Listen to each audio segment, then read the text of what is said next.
pessoal, tudo bom? Eu sou o Felipe Nardi, eu sou um dos sócios da Jazz Engenharia Aeronáutica e para quem não sabe, a Jazz é hoje a maior empresa do Brasil no segmento de certificação de modificações em aeronaves e agora também de realização dessas modificações das aeronaves. Então, nos últimos anos, além dos CSPs que a gente já desenvolvia, a gente tem feito também inúmeras modificações nas aeronaves, fazendo toda a parte, desde o fornecimento dos equipamentos até a instalação e a conclusão dos processos de modificação das aeronaves, fornecendo todas as documentações. Hoje eu estou aqui para falar de um tema que tem gerado diversas dúvidas e até mesmo erros recorrentes em relação às percepções que as pessoas têm. O tema é a aprovação RNAV, ou PBN, em aeronaves operadas no Brasil. O que diabos é isso? O que as pessoas acham que é uma aprovação RNAV e o que de fato é uma operação RNAV?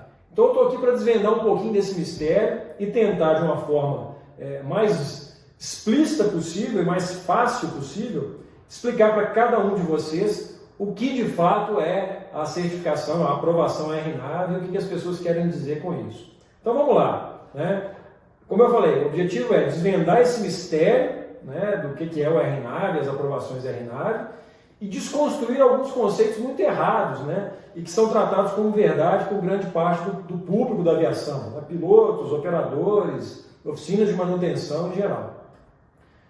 Obviamente que para falar do assunto, é sempre bom citar as referências segundo as quais a gente faz as consultas. Então, as referências principais que vão ser discutidas aqui em maior ou menor complexidade são a Instrução Suplementar 91001-ECO, que é um documento emitido pela ANAC e que trata do processo de aprovação operacional PBN, a AC 2138 Delta, que também diz sobre a aprovação operacional de sistemas de navegação, e o RBAC 91, que é o RBAC segundo o qual as aeronaves civis operadas no Brasil utilizam. Então, nós vamos tratar um pouco do tema, vinculando essas três referências que são bem importantes para o entendimento de fato desse assunto PBN. Então vamos lá, explicando melhor. O que afinal é o tal do PBN? Que inclusive pouca gente fala sobre o PBN. Normalmente as pessoas falam RNAV, mas vamos entender o que significa isso. PBN nada mais é do que a tradução, do que o termo em inglês Performance Based Navigation, ou seja, uma navegação baseada em performance. Agora, resumindo um pouco mais e tratando lá em miúdos o que é o PBN. É a capacidade de navegação necessária para a operação de uma aeronave em um determinado espaço aéreo. E aí, dentro desse termo PBN, ele engloba duas possibilidades distintas. Uma delas é o RNAV, e a outra é o RNP. Então, o guarda-chuva PBN, ele engloba essas duas outras áreas, que é o RNAV e o RNP. Então, quando você fala em PBN, você está falando do todo, de qualquer navegação baseada em performance. E aí, isso pode ser RNAV ou RNP. E aí, nós vamos fazer a distinção entre eles. O que é o RNAV e o que é o RNP. Então, vocês estão vendo aqui na tela. Resumidamente, a distinção principal diz respeito a um ponto. O RNAV não inclui a obrigatoriedade da aeronave possuir um sistema de monitoramento e alerta de desvio de rota. Então, o RNAV é uma especificação de navegação aérea que diz que uma aeronave tem que ter uma certa confiabilidade de sistemas para poder operar e navegar dentro do espaço aéreo, mas esses sistemas não precisam ter a exibição para o piloto ou para a tripulação do monitoramento de desvios de rota. Então você está fazendo uma navegação baseada em performance dos seus sistemas, mas você não tem ali na sua cara nenhuma informação obrigatoriamente que você esteja desviando da rota. Diferentemente dos sistemas RNP, que também são especificações de navegação baseadas em performance, mas que obrigatoriamente devem possuir um sistema de monitoramento e alerta do desvio da rota. Então, se você está desviando da rota, qualquer aprovação RNP vai te dar obrigatoriamente um alerta para você saber que você está desviando dessa rota. Resumidamente, essa é a diferença básica entre um sistema RNAV, ou aprovado RNAV, e de um sistema RNP, ou aprovado RNP. Né? São os espaços aéreos distintos. Mas vamos lá. Normalmente, né, quando está se conversando sobre o assunto com pilotos e o pessoal da aviação em geral, as pessoas falam assim, eu quero a minha aeronave aprovada RNAV, eu quero meu avião RNAV. Na verdade, o que eles estão querendo dizer quando eles falam RNAV? Né? E aí, vocês vão entender, para entender isso, a gente vai fazer um apanhado melhor aqui, mais completo, sobre as definições do PBN. Então, vamos voltar lá para vocês entenderem. O PBN é tudo, né? O guarda-chuva completo, RNAV ou RNP. E aí, dentro dos tipos de aprovação PBN, existem inúmeras subdivisões. E aí, eles estão exibidos aqui na tela. Então, vamos lá. A gente tem, dentro do PBN, um tipo de aprovação RNAV10, que é um espaço aéreo em rota, área oceânica ou remota. Você tem um RNAV5, que é um tipo de aprovação de espaço aéreo em rota continental. O RNAV1 e 2 é um espaço aéreo em rota continental, mas já incluindo aí a área terminal. Então vocês estão vendo que a gente está indo do mais amplo para o mais específico. Então o 10 e o 5 são áreas, são aprovações em rota e áreas remotas ou continentais. O 1 e 2 já começa a entrar dentro da área terminal, né? O RNP1, aí já não é mais RNAV, né? Você lembra lá a diferença de um para o outro é a obrigatoriedade de um alerta do desvio de rota, do RNP para o RNAV. Então, o RNP1, aí já é um espaço aéreo, de fato, de área terminal. Então, você está ali na aeronave e entrou dentro da área terminal, né? Já aproximando-se do aeródromo de destino. O RNP2 é uma aprovação em rota, oceânica, remota, continental. E aí entra, de fato, né, os espaços aéreos, de fato, mais controlados e mais próximos, né, do seu objetivo final, que é fazer uma navegação por instrumento até o pouso. E aí a gente está falando do RNP Approach, do RNP AR Approach e do APV Baro VNAV. Né? E aqui, o RNP Approach é, de fato, o que as pessoas querem dizer quando falam, eu quero minha aeronave aprovada RNAV. Quando ela fala isso, ela está querendo falar aprovada no espaço aéreo RNP Approach. E aí agora nós vamos entrar em detalhes nisso aqui, para vocês entenderem, inclusive, o que é preciso ter na sua aeronave, né, de equipamentos ou de qualificações de equipamentos, para que você possa tê-la operando em cada um desses espaços aéreos listados. Então vamos lá, o que eu preciso ter no meu avião para operar em cada um desses espaços aéreos? Então vamos começar lá no RNAV10, como a gente já tinha falado, né? RNAV10 em rota, área oceânica ou remota. O RNAV10, né, é uma especificação de navegação requerida para navegação em rotas oceânicas ou remotas. Então é em rota, oceânica e remota. E aí, como se trata de uma navegação oceânica ou remota, o regulamento exige que, para que você tenha a sua aeronave com essa capacidade, obrigatoriamente você tem que ter 2 sistemas de navegação de longo alcance. Então a redundância é muito pelo fato de ser uma área remota. RNAV5, também conhecido como BRNAV, né?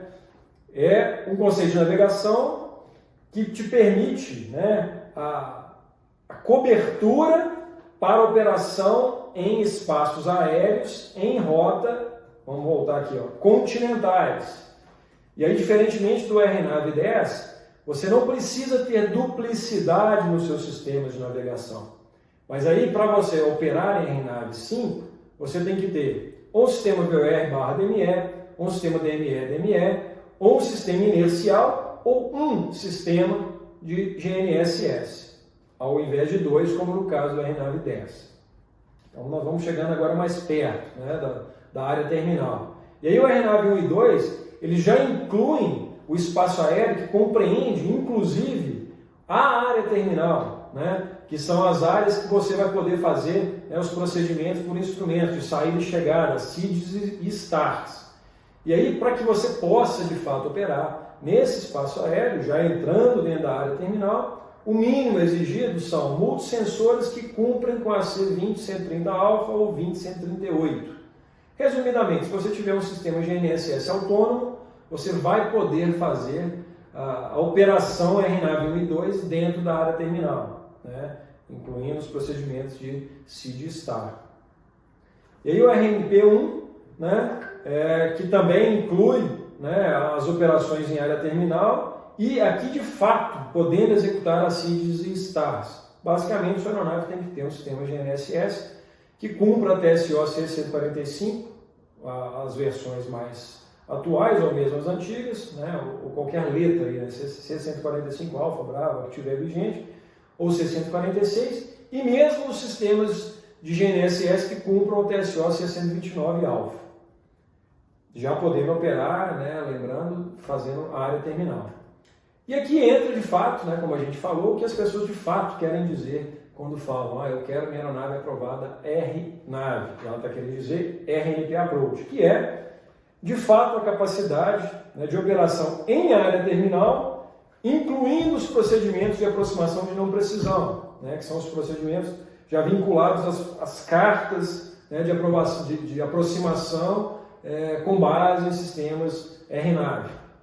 Então, e para fazer isso, o que sua aeronave vai precisar ter de fato?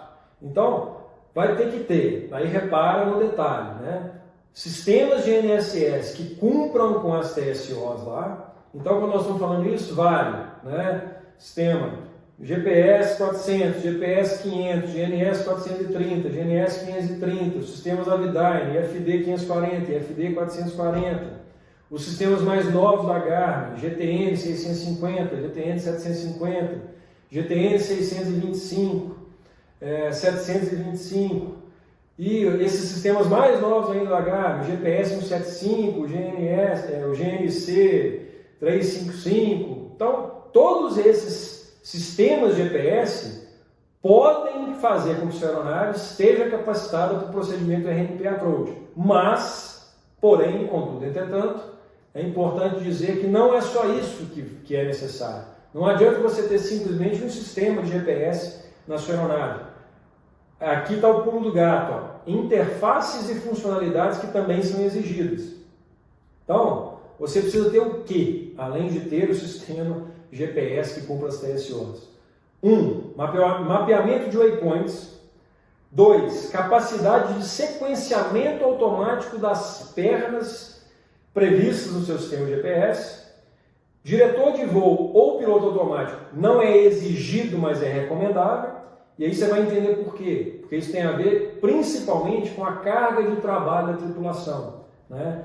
E o regulamento se preocupa com isso. Se a carga de trabalho da tripulação for tal que sem o piloto automático fique muito difícil para o piloto conseguir sozinho executar os procedimentos, o piloto automático vai ser muito exigido, né? Mas ele pode ser dispensável. E, além disso, é preciso que haja um indicador de desvio lateral. Então, vamos resumir aqui, ó. Sistema GPS, né, que cumpra as TSOs, eu citei vários que podem ser, né, aprovados desse tipo. Mapeamento de waypoints, capacidade de sequenciamento automático das pernas, diretor de voo piloto automático é recomendável e indicador de desvio lateral. E aí vamos entrar onde que está mais especificamente as exigências do regulamento. Então, quando você entra na C20-138 Delta, o que ela diz? Né? Aqui, ó, que um desvio lateral deve ser exibido, por exemplo, no CDI ou HSI, e que, mais ainda, esse display deve estar visível para o piloto e localizado em seu campo de visão primário. Ou seja, aí entra a questão da obrigatoriedade ou da exigência de se ter um HSI eletrônico, né? Então, se você tem um sistema de HSI que consiga mostrar para o piloto os desvios laterais, sendo ele eletrônico ou não, você vai estar cumprindo com esse requisito. Se o seu sistema de HSI não consegue mostrar isso, e ele não está, obviamente, no seu campo de visão primário, você vai precisar ter algum sistema que mostre esse desvio de custo para o piloto. Então, você está lá, seu GPS, seu GNS está lá no seu painel central, mais à direita. Os desvios de curso não vão estar no seu campo de visão primário. Obviamente, você vai ter que ter uma interface entre o sistema GPS e o seu CDI ou o seu HSI. E eles vão precisar te mostrar essa informação. Além disso, o que também diz a C138 Delta, que deve ser, que é obrigatória a capacidade de automatismo do sequenciamento das pernas de voo no display do piloto. Então, o sistema que está ali no seu campo de visão primário, ele precisa mostrar para você o sequenciamento das pernas de voo, dos waypoints, o que muitas vezes só é possível ser feito, né, através de um sistema eletrônico de HSI. Em alguns casos é possível fazer isso com algumas interfaces e alguns HSIs analógicos fazem esse automatismo no sequenciamento das pernas de voo, mesmo que eles não sejam eletrônicos. Mas em grande parte, né, das interfaces disponíveis, um sistema de HSI eletrônico vai sim ser exigido para o tipo de operação RNP Approach.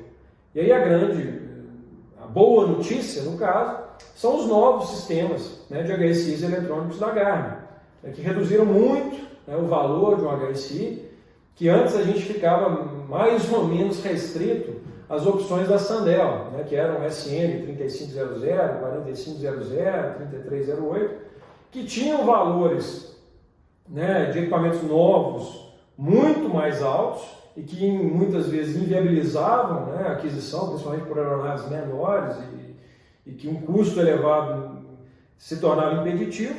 E agora com sistemas novos da Garmin, né, o G5 HSI e o GI 275 HSI, o preço foi lá embaixo, né? E aí te dá a possibilidade de ter um sistema desse com as aprovações RNP Approach e todas as interfaces com o sistema de piloto automático, sem que você precise gastar muito, né? Só por título de comparação, um G5 da Garmin HSI, já incluindo a GAD29, que é a interface, e a G1011, que é o magnetômetro, deve chegar no Brasil aí, já com os custos de importação, na casa aí dos $3.700, $3.800, o que é bem, né, razoável para o tipo de equipamento. Então, reforçando essa obrigatoriedade da capacidade de automatização das pernas de voo, né, e, como eu disse, a parte do Fly Director ou piloto automático é recomendável, né? Então, é recomendável que um sistema de diretor de voo ou piloto automático permaneça acoplado para os procedimentos de RNP Approach. Recomendável, né? Agora, se, né, if the lateral TSA cannot be demonstrated without the systems, aí, ó, se você não tem a parte da TSE lateral não conseguir ser demonstrada com os sistemas, aí o acoplamento do piloto automático fica obrigatório. Então ele deixa de ser recomendável e passa a ser obrigatório. Então a gente, né, vocês reparam no que a gente acabou de falar, né?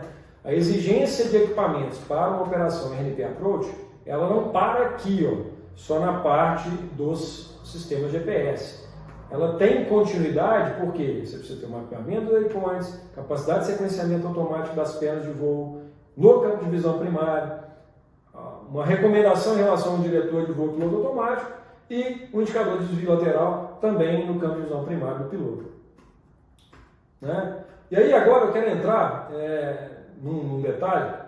Mentira, antes disso nós vamos falar o seguinte, além dessa parte, né, só para você entender, né, quero ter minha aeronave aprovada para realizar os procedimentos RNP Approach, né, que é o famoso RNAV que todo mundo diz.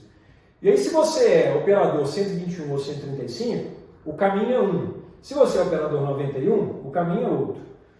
Se você é operador 121 ou 135, a aprovação exige, né, que haja todo um processo de aprovação da sua EO e de inclusão desse espaço aéreo RNP Approach dentro da sua EO, obrigatoriamente conduzindo-se um processo junto à ANAC, junto normalmente do ponto focal ou do táxi aéreo ou da linha aérea. Então, ao final desse processo é emitido uma LOA, né, uma Letter of Approval, onde a ANAC inclui a sua aeronave com aquela capacidade dentro da sua especificação operativa para aí sim você poder realizá-los. Mas, para a grande maioria das aeronaves, operadas 91 no caso, no passado o procedimento exigia também a emissão de uma LOA. Então, a gente fez isso muito aqui na Jazz.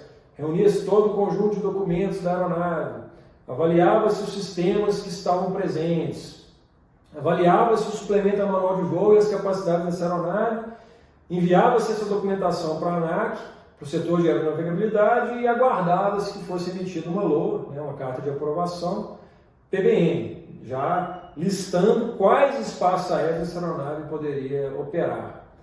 Isso mudou. Por que mudou? Porque a ANAC ficou tão sobrecarregada de pedidos de aprovação PBN que ela não estava dando vazão suficiente e respondendo os requerentes no tempo necessário. Então, chegou-se a ter um absurdo de um pedido de aprovação PBN na ANAC demorar aí 6 meses ou até mais.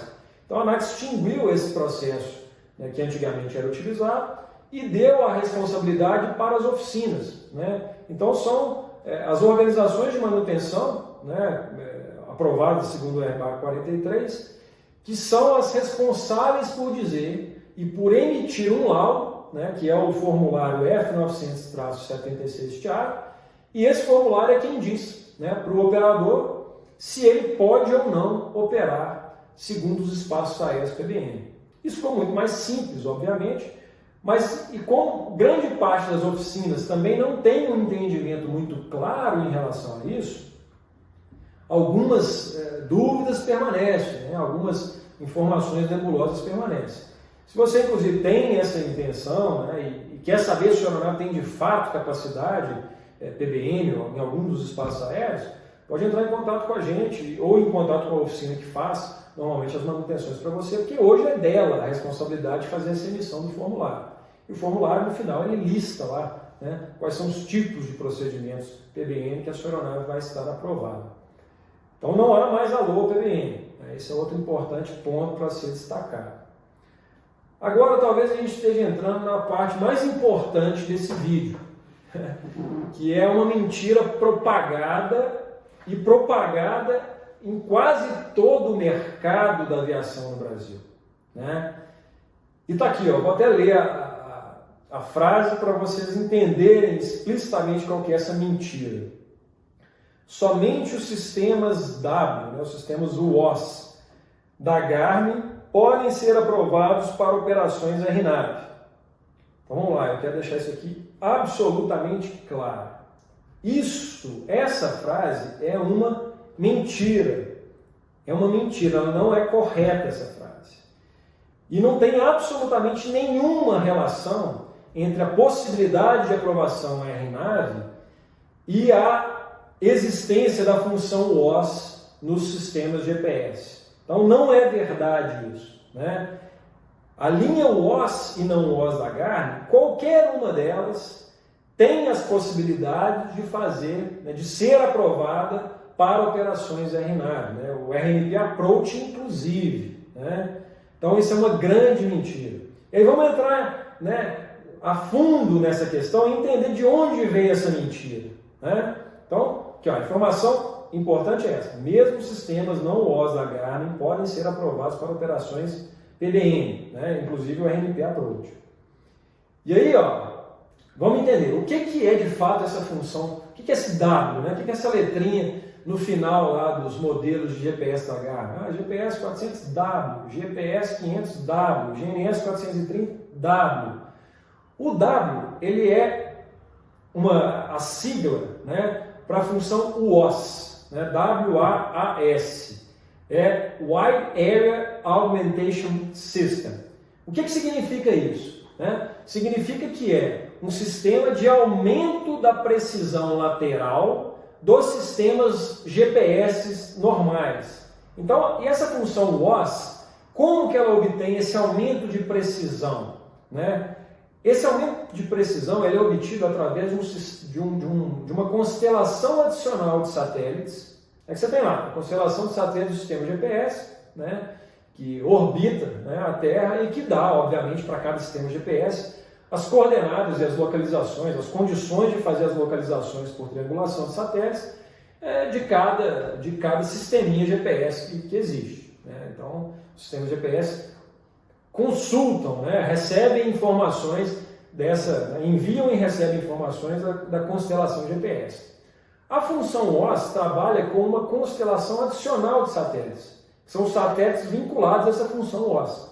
Acontece que essa constelação de satélites da função OS é uma constelação estacionária, e ela é estacionária sobre o hemisfério norte, o que significa que o hemisfério sul, e aí nós estamos, né, para quem não sabe, nós estamos no hemisfério sul.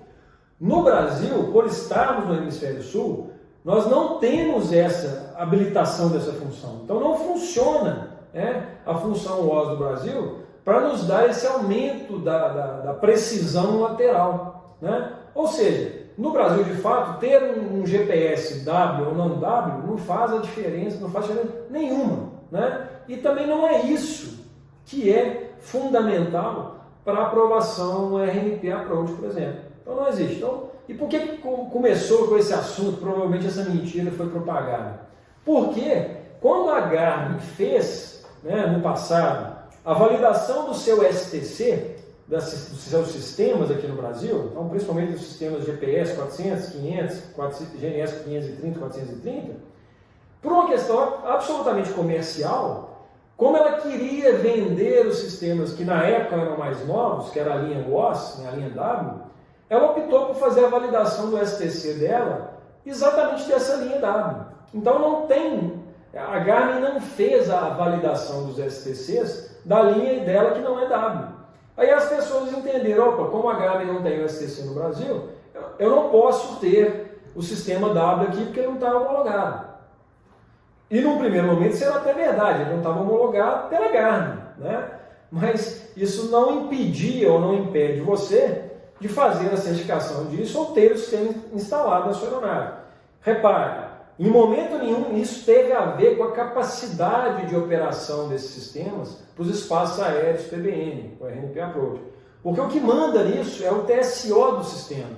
E tanto os sistemas puros, né, não W, quanto os sistemas W, eles têm TSOs que estão, né, aprovadas para esse tipo de operação.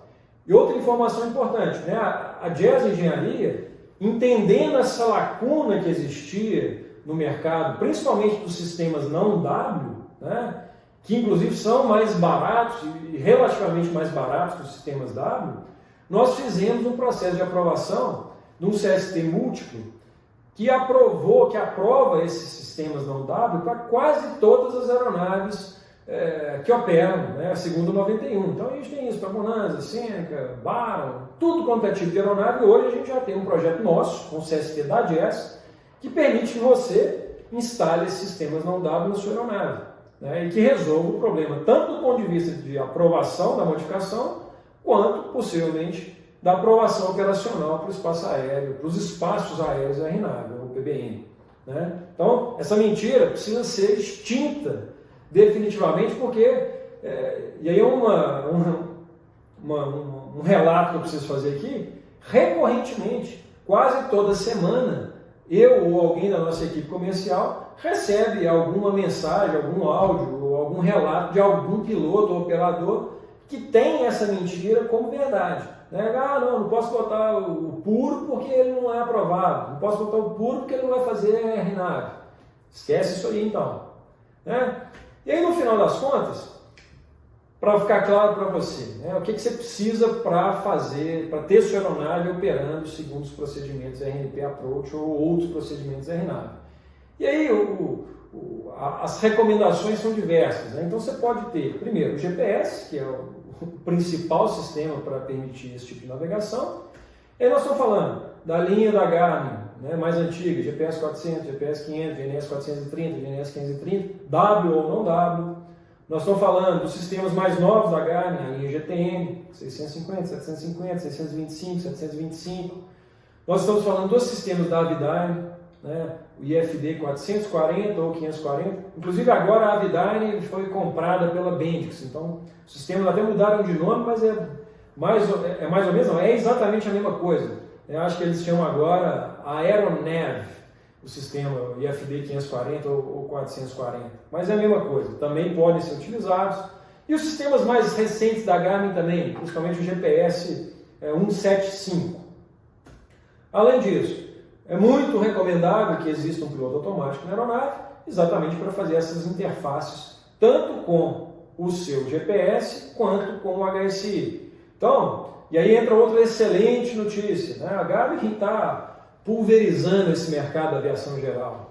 E é impressionante como que os caras são eficientes nisso e apresentam sempre soluções de equipamentos com preço muito bom e com funcionalidades excelentes. Então, mas a gente está falando aqui, né, da linha de pilotos automáticos da S-Tech, então S-Tech 20, 30, 40, 50, 55, 55X, tudo isso aqui. Também os sistemas de piloto automático da Garmin, como eu falei, então tem aqui o GFC 500 e o GFC 600, né, que tiveram recentemente todo o seu STC validado no Brasil para diversos modelos de aeronaves. A S-Tech também aprovou recentemente o sistema ST3100 para a linha King de aeronaves maiores. Inclusive a gente fez uma instalação de um sistema desse numa aeronave, um King do governo. Então, piloto automático, né? E também a linha de HSIs. Como eu disse, a Garmin também, mais uma vez, traz opções com um custo muito interessante. Então nós estamos falando, esse cara aqui é o GI 275, né? Que ele tem a possibilidade de ser várias coisas. O GI 275 é como se fosse um camaleão. Você compra e fala assim, não, eu quero um GI 275 que seja HSI. Não, eu quero um GI 275 que seja parâmetro de motor. Eu quero um GI 275 que seja horizonte e tipo um EADI. Então ele cumpre com várias funções. No caso aqui, especificamente para a questão do RNP Approach, nós estamos falando do GI 275 HSI. Né? E vocês podem ver que ele é redondinho, né? Então ele tem um encaixe muito similar ao dos sistemas analógicos tradicionais, o que facilita bastante, né, a questão da instalação. E também tem, né, o G5 da Garmin na sua função HSI, que também é uma solução com custo muito bom para essa aprovação RNP Approach, e os sistemas que existiam há um tempo, né, maior, né, que é o caso da linha da Sandel, que é o SM3500 e o SM4500, mas que tem custos mais elevados e que também não tem um rol de aeronaves aprovadas de AVSST muito grande, que é outra vantagem dos sistemas da Garmin. Apesar do que a gente, né, a JAS tem a certificação do sistema da Sandel para algumas aeronaves que não estão abrangidas pelo CST da Garmin, nem do G5, nem do GI 275. Então nós estamos falando que um detalhe é que nem o GI 275 nem o G5 podem ser utilizados em aeronaves maiores, principalmente aeronaves parte 25. Então a gente tem alguns CSTs do Sandel para Learjet, para Xingu, para alguns Kings maiores. Então também é uma opção, né, ainda que mais cara, mas é uma opção que resolve a situação para as aeronaves ou FAR 25 ou aeronaves maiores que não são abrangidas no CST da Garmin. Então, acho que o ponto importante aqui era esclarecer todas essas dúvidas, tanto em relação à aprovação RNAV, né, RNP Approach e afins, e também em relação a essa questão da linha W da Garmin, que isso aí já passou da hora, né, dessa mentira ser abolida, né, das conversas no meio da aviação. E qualquer um que queira, né, informações adicionais, né, a JAS com certeza pode ajudar. Como eu disse, tanto na parte de fornecimento dos equipamentos, e aí a gente tem preços muito convidativos, porque o nosso foco é entregar principalmente a mão de obra, de serviço, de instalação, de engenharia, e o equipamento a gente sempre busca fazer numa condição diferenciada para que a instalação seja viabilizada. Então, a gente tem também toda a linha de CSTs aprovados, né, para a linha não OS da Garmin. Então, se você já tem o GNS instalado na sua aeronave, ele não é W, você não tinha um projeto da Garmin, está numa situação, né, irregular, correndo risco todas as vezes que você para fazer um CVA, ou então fica com medo numa rampa, liga para a gente tem a solução já pronta para grande parte dos modelos de aeronaves em operação. Né? Como eu disse, fornecimento dos equipamentos com um custo muito convidativo, né? Instalação em todo o território nacional, isso aí é uma das características da nossa certificação junto à ANAC, né? Que ao contrário de outras oficinas, principalmente das oficinas que fazem manutenção, né, que não é o nosso caso, a gente tem a aprovação junto à ANAC para fazer os serviços de modificação, né, de incorporação das modificações das aeronaves. E a ANAC nos permite, diretamente através da nossa especificação operativa e do nosso serviço de capacidades, executar esses serviços em qualquer lugar do Brasil, obviamente com todo o acompanhamento da nossa engenharia, do nosso time de profissionais. Hoje a gente tem um grupo de engenheiros, a nossa equipe como um todo hoje deve ter mais de 15 engenheiros trabalhando diretamente nos processos, fora o restante da equipe, de técnicos, tecnólogos e equipe de instalação. Então, eu gostaria de agradecer e contem com a gente para o que precisar. Um abraço e acaba com essa mentira do dado, hein?